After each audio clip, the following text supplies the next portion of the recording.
Assalamualaikum warahmatullahi wabarakatuh. Pagi teman-teman semua. Sebelumnya terima kasih atas partisipasinya. Kami dari kelompok 2 hari ini akan mempresentasikan mengenai komunikasi efektif. Lalu untuk materi pertama akan disampaikan oleh Jauha. Kepada Jauha dipersilahkan. Baik, di sini saya akan menjelaskan tentang apa itu komunikasi dan beberapa elemen dan faktornya. Jadi, garis besar dari komunikasi yaitu suatu penyampaian pesan maupun informasi dari seseorang kepada orang lain.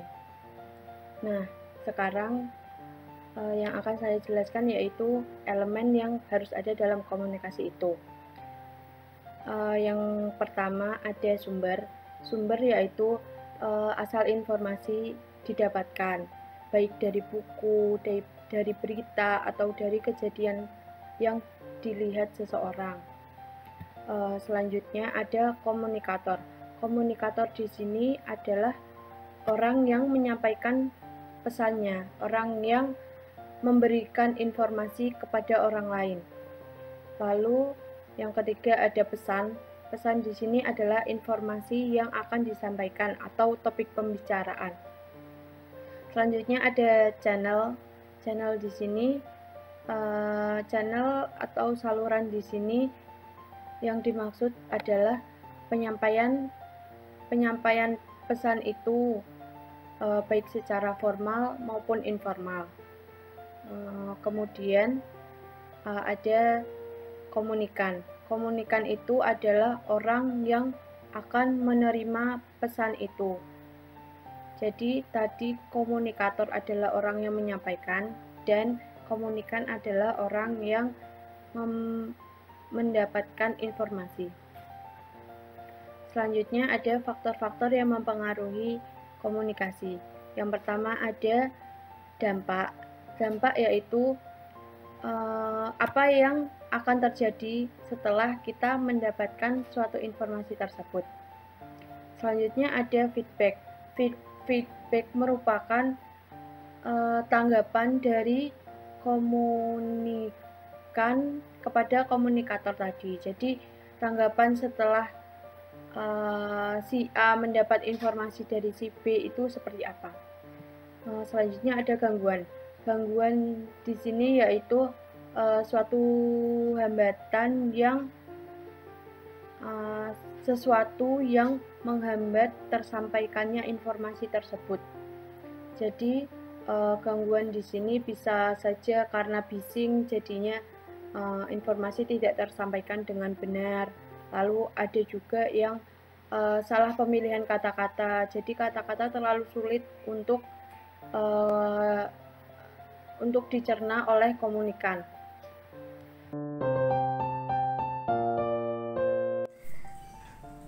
Untuk materi selanjutnya akan disampaikan oleh Azizah. Kepada Azizah dipersilahkan. Saya akan menjelaskan tentang model-model komunikasi. Di sini ada 4 model komunikasi. Yang pertama ada model dari Lasswell. Menurut Lasswell, persoalan komunikasi menyangkut 5 pertanyaan sederhana. Yang pertama, siapa atau sumber kontrol. Yang kedua, mengatakan apa atau pesan.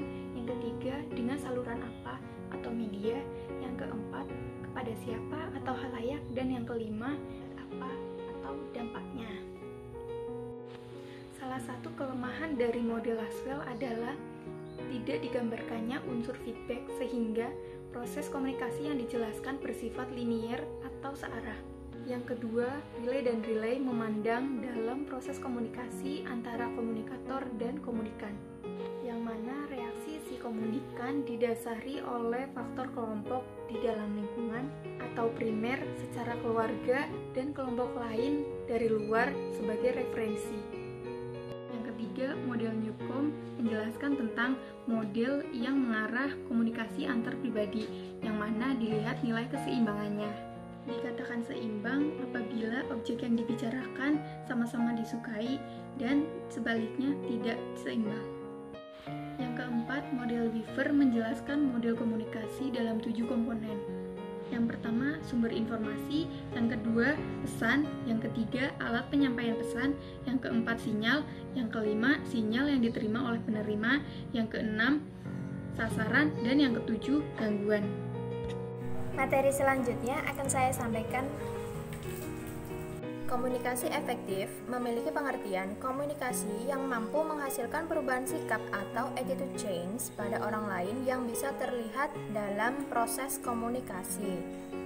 Selanjutnya ada faktor-faktor yang mempengaruhi komunikasi, diantaranya ada latar belakang budaya.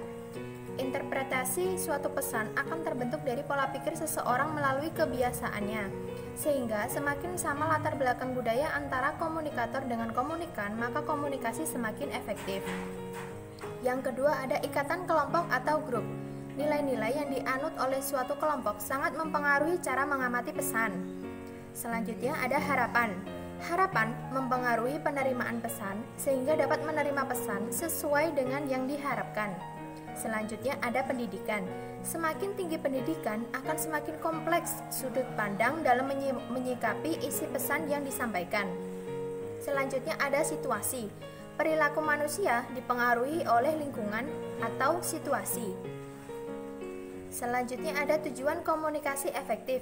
Tujuan dari komunikasi efektif sebenarnya adalah memberikan kemudahan dalam memahami pesan yang disampaikan antara pemberi informasi dan penerima informasi, sehingga bahasa yang digunakan oleh pemberi informasi lebih jelas dan lengkap, serta dapat dimengerti dan dipahami dengan baik oleh penerima informasi atau komunikan.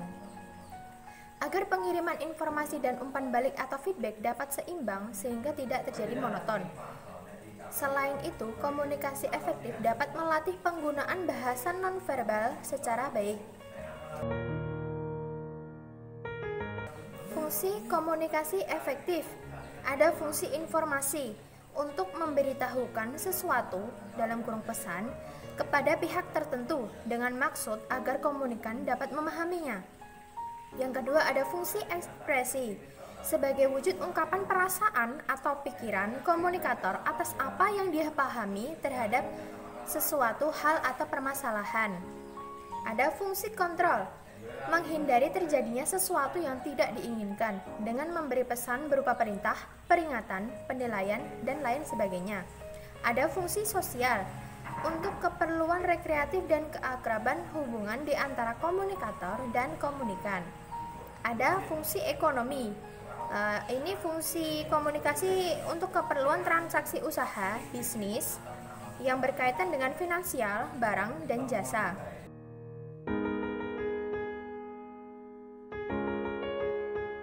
Selanjutnya, ada hambatan-hambatan komunikasi efektif. Hambatan komunikasi. Di dalam komunikasi itu selalu ada hambatan yang dapat mengganggu kelancaran jalannya proses komunikasi, sehingga informasi dan gagasan yang disampaikan tidak dapat diterima dan dimengerti dengan jelas oleh penerima pesan atau receiver. Menurut Ron Ludlow dan Fergus Panton, ada hambatan-hambatan yang menyebabkan komunikasi tidak efektif. Antara lain yang pertama ada status effect. Adanya perbedaan pengaruh status sosial yang dimiliki setiap manusia. Misalnya, karyawan dengan status sosial yang lebih rendah harus tunduk dan patuh apapun perintah yang diberikan atasan, maka karyawan tersebut tidak dapat atau takut mengemukakan aspirasinya atau pendapatnya. Yang kedua ada semantic problems. Faktor semantik menyangkut bahasa yang dipergunakan komunikator sebagai alat untuk menyalurkan pikiran dan perasaannya kepada komunikan. Demi kelancaran komunikasi, seorang komunikator harus benar-benar memperhatikan gangguan semantis ini. Sebab kesalahan pengucapan atau kesalahan dalam penulisan dapat menimbulkan salah pengertian atau misunderstanding atau penafsiran misinterpretation yang pada gilirannya bisa menimbulkan masalah komunikasi atau miscommunication. Misalnya, kesalahan pengucapan bahasa dan salah penafsiran seperti contoh, pengucapan demonstrasi menjadi demokrasi, kedelai menjadi keledai, dan lain sebagainya. Yang ketiga ada perceptual distortion. Perceptual distortion dapat disebabkan karena perbedaan cara pandang yang sempit pada diri sendiri dan perbedaan cara berpikir serta cara mengerti yang sempit terhadap orang lain. Sehingga dalam komunikasi terjadi perbedaan persepsi dan wawasan atau cara pandang antara satu dengan yang lainnya. Selanjutnya adalah cultural differences. Hambatan yang terjadi karena disebabkan adanya perbedaan kebudayaan, agama, dan lingkungan sosial. Dalam suatu organisasi, terdapat beberapa suku, ras, dan bahasa yang berbeda. Sehingga ada beberapa kata-kata yang memiliki arti berbeda di tiap suku. Misal contoh, ada jangan. Dalam bahasa Indonesia artinya tidak boleh, tetapi orang suku Jawa mengartikan kata tersebut suatu jenis makanan berupa sup atau sayur. Physical distractions. Hambatan ini disebabkan oleh gangguan lingkungan fisik terhadap proses berlangsungnya komunikasi. Misalnya, suara riuh orang-orang atau kebisingan, suara hujan atau petir, dan cahaya yang kurang jelas. Selanjutnya ada poor choice of communication channels, adalah gangguan yang disebabkan pada media yang digunakan dalam melancarkan komunikasi. Contohnya, dalam kehidupan sehari-hari, misalnya sambungan telepon yang terputus-putus, suara radio yang hilang dan muncul, gambar yang kabur pada pesawat televisi, huruf ketikan yang buram pada surat sehingga informasi tidak dapat ditangkap dan dimengerti dengan jelas. Yang hambatan terakhir adalah no feedback.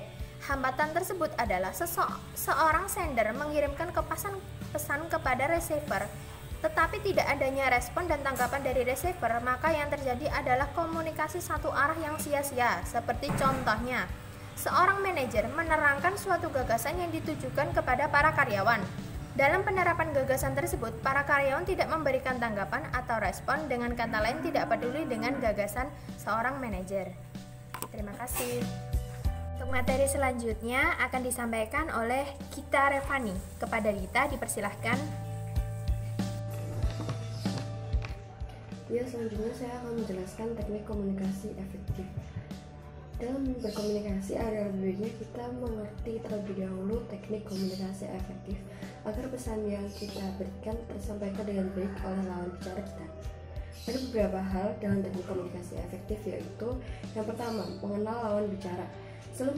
Sebelum berkomunikasi dengan orang lain, adalah lebih baiknya kita mengenal atau mengetahui siapa lawan bicara kita terlebih dahulu, dan kita dapat memastikan apakah lawan bicara kita tersebut telah siap untuk menerima pesan dari kita. Kemudian yang kedua, melakukan kontak mata. Ketika kita sedang berkomunikasi, adalah lebih baiknya kita menatap mata lawan bicara kita, karena dengan menatap lawan bicara kita akan lebih memperhatikan dan lebih menghargai siapa lawan bicara kita. Kemudian yang ketiga, menggunakan bahasa yang mudah dipahami. Bahasa yang mudah dipahami yaitu bahasa yang sederhana dan banyak dimengerti oleh orang lain. Karena hal ini dimaksud agar apa yang kita sampaikan kepada orang lain dapat tersampaikan dengan baik dan mudah dipahami oleh penerima pesan. Kemudian yang keempat yaitu langsung pada pokok permasalahan. Ketika kita sedang berkomunikasi, kita harus menghargai waktu yang dimiliki oleh lawan bicara kita.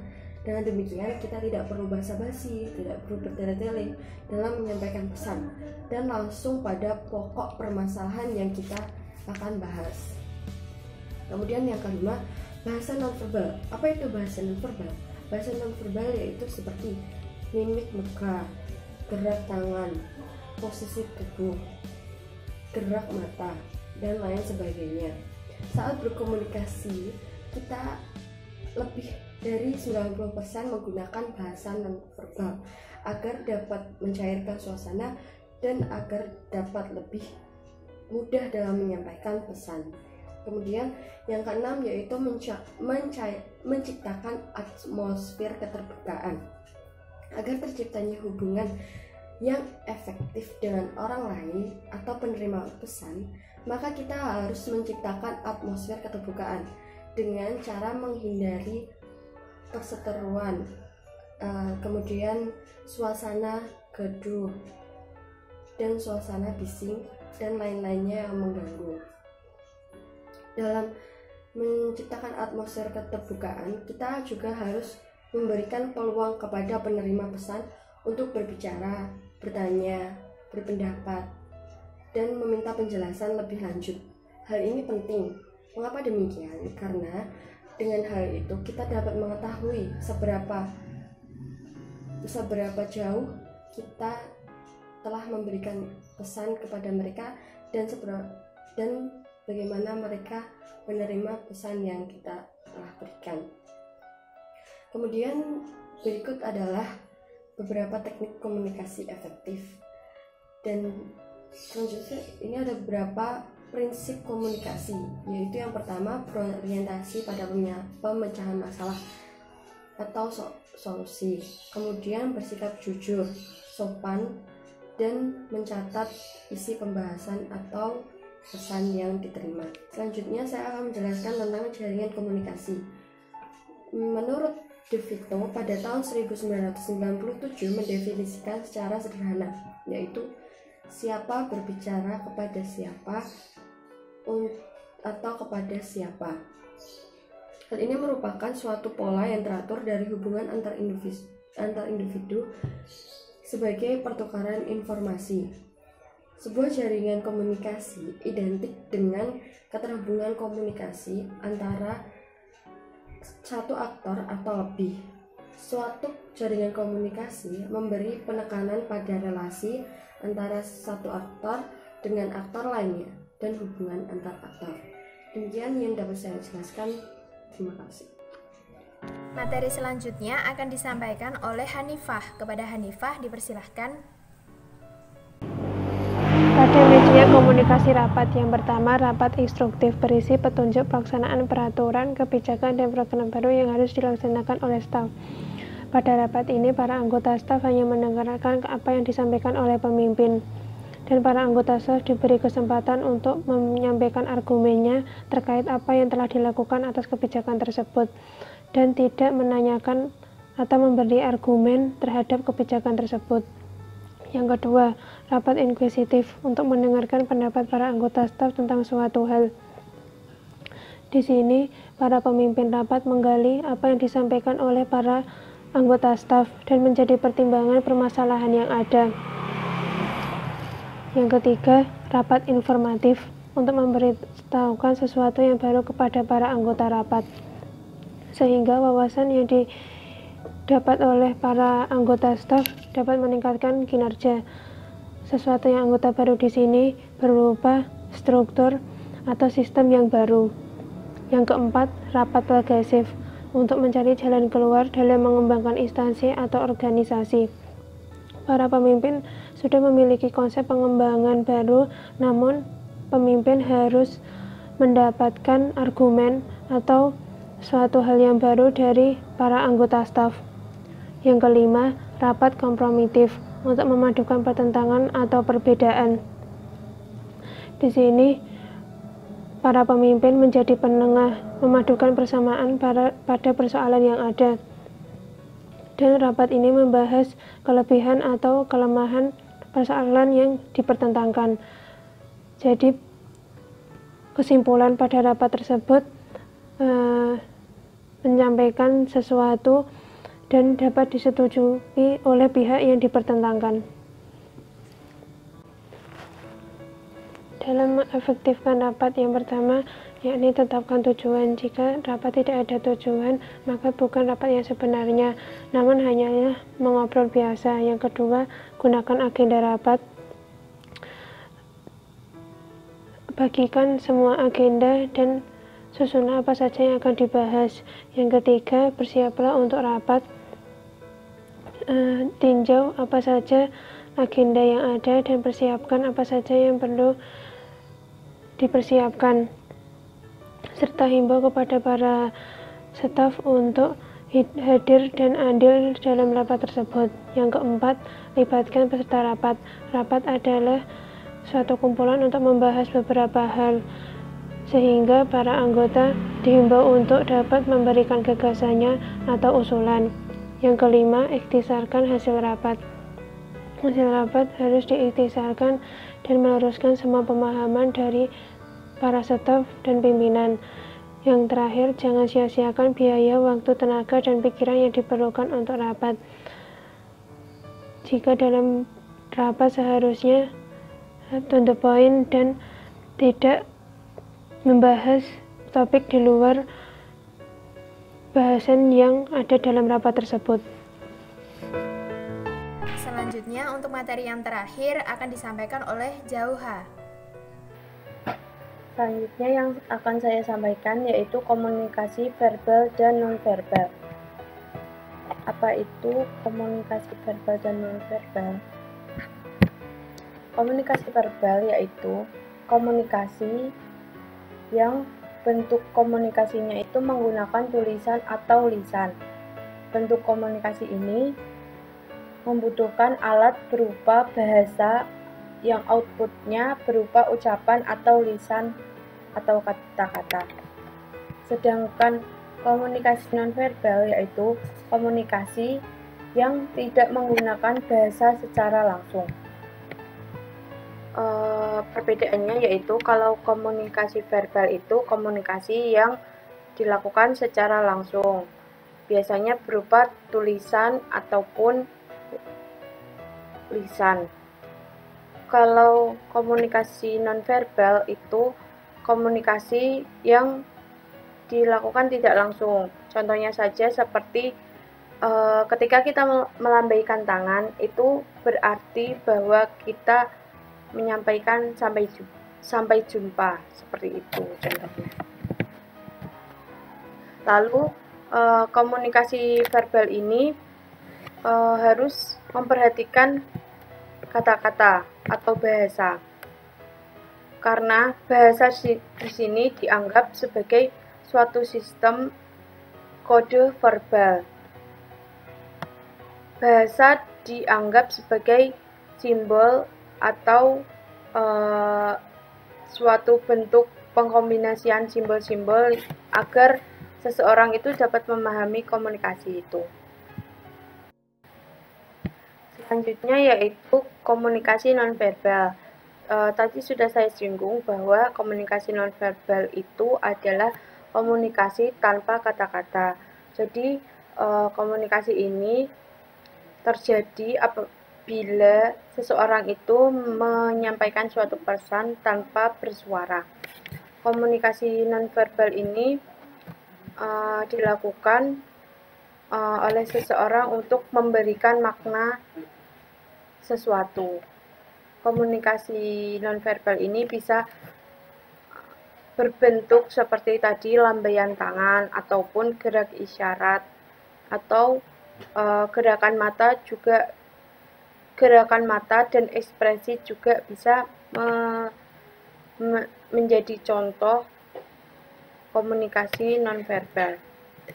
Baik teman-teman, terima kasih atas perhatiannya. Apabila ada pertanyaan nanti bisa disampaikan dalam diskusi ya.